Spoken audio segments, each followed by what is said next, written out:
Kung ikaw ay isang ina, makaka-relate ka dito. Kung ikaw ay isang anak, baka nanay mo ito. Hindi mahalaga kung anong oras ang gising, pang-umaga, pang-gabi, dahil ang isang ina, buong araw ang duty. May nanay na namamalo. Ang mga anak sa disiplina ay puno. Hanger, tsinelas, kahit ano ang madampot pag sobrang kulit, buhok ng nanay kumukulot. HB, everyday, lagi ang galit, pero kahit ganon, magmahal ay malupit. Kapakanan mo ang iniisip, ang malayo ka sa panganib dahil maraming masasamang loob sa paligid, di bali nang masaktan sa bahay, kaligtasan mo ang kapalit. May mga nanay na palaban. Pag nadapa ang anak, susugod sa kalaro. Pag bumaba ng puntos ang grado, lagot ang guro.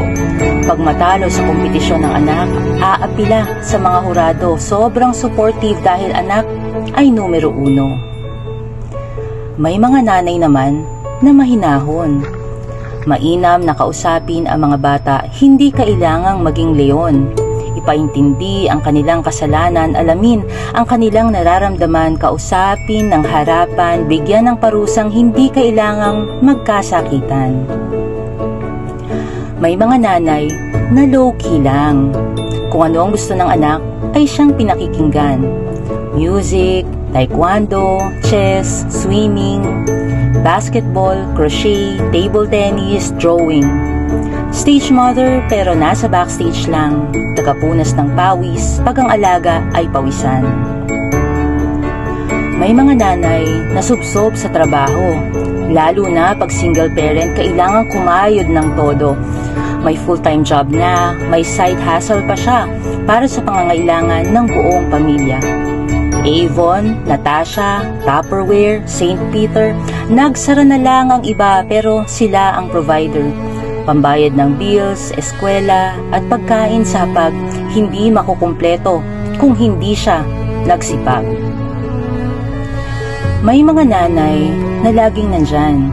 Tagadala ng baon, gamit, Jisoo Life na electric fan, nakaabang kung ano ang pangangailangan. Malamang Girl Scout ito ng kabataan kasi kahit 10 PM sinabi na kartolina ay kailangan, meron siya niyan sa taguan. May mga nanay na sobrang sipag at linis. Nakasunod ka agad pag may kalat sa paligid. Lagot ka pag hindi mo tinapon ang sarili mong kalat. Pag ikaw ay kumain, hugasan mo ang sarili mong pinggan. Ito yung nanay na laging ubos ang labahan. Kahuhubad mo pa lang, maya-maya nakasampay na yan. May mga nanay na chill lang. Lahat pwede, basta dapat magpaalam. Ang katwiran, ang mga bata, kung ating hihigpitan, lalo namang gustong kumawala at magrebelde sa magulang. Pero may mga nanay naman na mahigpit. Pakiramdam ng anak, sila'y ginigipit. Maraming batas, pero ang kanyang layunin, maging maayos ang buhay natin. May mga nanay sa CLM na nananampalataya na ang Diyos ang kanilang sandigang hindi magigiba. Bagaman laging nakabantay, paglabas ng anak, hindi na natin sila matatanaw, pero alam nating ang may kapal ang kanilang gabay. Todo ang panalangin na malayo sa aksidente, huwag masagasaan, ma-hold up o di kaya'y makuryente. Mga bata, sadyang makulit, hindi mapirme. Pag lumaki naman sila, panganib ay hindi natin masasabi. Kaya Panginoon, salamat sa aming mga ina. Ang mga anak daw ay regalo sa mga magulang pero si mama, mami, nanay, ang regalo mo sa amin, umpisa pa lang.